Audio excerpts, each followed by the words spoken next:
My dog Bruno used to sleep at my feet every single night. Every night, without fail. Then one day, he didn't come. I thought, maybe he's just not in the mood today. Second day, he didn't come again. Third day I noticed he was sitting in the corner of the room, far away, quiet, looking at me. But he didn't come close. I called the vet. All tests were normal, no illness. The vet said one sentence that I haven't forgotten to this day.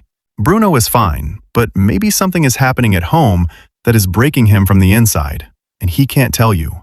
That night I sat for hours thinking, what am I doing that's wrong? And when I found out, I was shaken, because all those mistakes, they felt like love to me. Today I'll tell you everything, with science, with real studies, and with Bruno's story. And I guarantee at least 3 of these things you are doing right now. 1. Hugging him when he doesn't want it. Whenever a new guest came home, I would pick Bruno up and hug him tight. In my mind, this would make him feel secure, comfortable. Every time he would stiffen up a little. I thought, he's just shy. But Stanley Coren, psychology professor at the University of British Columbia, he analyzed over 250 photos of dogs. In every photo, someone was hugging a dog. The result? 81.6% of dogs showed clear signs of stress. Ears pulled back, mouth closed and tight, eyes turned away. Why? Because we are primates. Humans, monkeys, we hug. That's our bonding language, not dogs. In the dog world, putting your arm over someone, pressing them down, that is dominance. That is a threat. When you hug a dog like Bruno, his brain fires one single signal. I'm trapped. I cannot escape. And he does nothing because he loves you. He just endures it. Bruno growled in front of guests one day. I was embarrassed. I scolded him. But actually, he was just saying this. Man, that's enough. I've been trying to tell you. What to do? No need to hug. Just sit down at his level. Extend your hand. Let him come to you. When he comes, then show love. His choice, his moment. That is real connection. 2. Leaving him alone without any routine. I was in IT. There were deadlines, there were meetings. Sometimes I'd come home at 7, sometimes at 11, sometimes even midnight.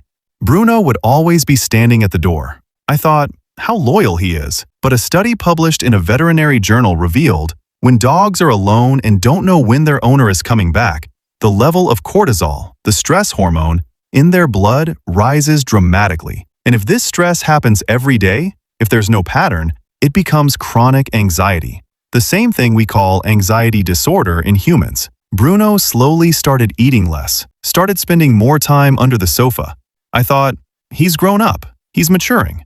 The vet told me he's anxious, and has been for a while. He wasn't standing at the door because he was loyal. He was standing there because he was scared. What if today is late again? What to do? Build a roughly fixed routine, leaving and coming back at similar times. Don't make a big emotional goodbye when you leave. It increases anxiety. And if you have to be gone for a long time, leave behind a worn t-shirt. Your scent keeps his cortisol levels down. This is proven. 3. Giving inconsistent attention. This one will sting a little. Think about last week. How many days did you give him proper time? How many days did you ignore him? My answer was 2 days proper, 5 days ignored. And I thought, overall it's fine. We meet 2 days a week at least. Research from the University of Veterinary Medicine Vienna says dogs process inconsistent bonding just as negatively as humans process an unreliable relationship. In psychology, this is called intermittent reinforcement. Sometimes love comes, sometimes it doesn't. And the result? Anxiety, insecurity, and slowly, emotional withdrawal. Bruno had started coming to me less. I thought, he's become independent. He was actually learning, there's no point going to dad. Sometimes I get love, sometimes I don't. So why bother? What to do? Not quantity. Consistency is what's needed. Just 10 to 15 minutes every day. Without your phone, without the TV. Just you and him. Those 15 minutes are worth more to him than the rest of the entire day. 4. Scolding at the wrong time. One day I came home. Bruno had broken something. I went to him in anger.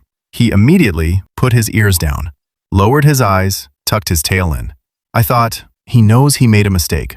Columbia University researcher Alexandra Horowitz conducted a very interesting study. She scolded dogs even when they had done nothing wrong, and that guilty face, ears down, eyes lowered, body shrunken, it appeared then too, meaning that wasn't guilt, that was fear.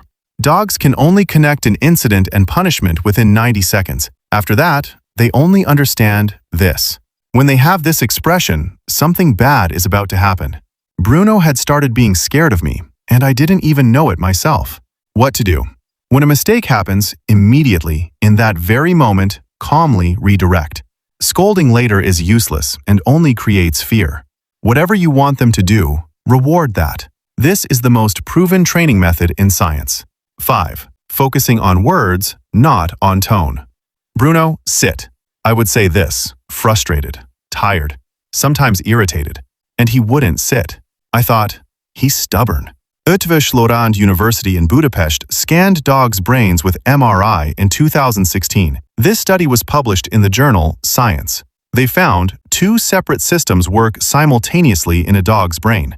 One processes words, the other processes tone and emotion. And only when both match does the dog fully respond. Meaning, good boy, said in anger, the dog gets confused. No, said while laughing, he won't listen. And even more important than this, dogs mirror your anxiety. When I gave commands while stressed, Bruno would become even more hyper. I would get more frustrated. He was actually reflecting me. What to do? When giving commands, first, calm yourself down. Slow, steady voice. Short commands. And when he does something right, be genuinely happy. He feels your real happiness. He even catches fake enthusiasm. 6. Thinking, he's just an animal after all. This is the last point, and this is the most important one. At some point, someone must have said to you, don't get so attached, he's an animal after all. In 2012 at Cambridge University, the world's top neuroscientists signed a document, the Cambridge Declaration on Consciousness. It was clearly written, dogs and many other animals are conscious beings. The neurological structures for processing emotions in their brains are the same as in humans. Oxytocin is released in dogs, the same hormone that releases in a mother when she sees her newborn baby. When Bruno looked into my eyes, oxytocin increased in his brain, and in my brain too. This bond, this connection, was scientifically proven, neurologically real. Bruno is no longer in this world, and my biggest pain is not that he's gone. The pain is, when he was here, how many days I wasted, thinking, we'll see later. If you find this video even slightly helpful, please hype the video and comment your dog's name.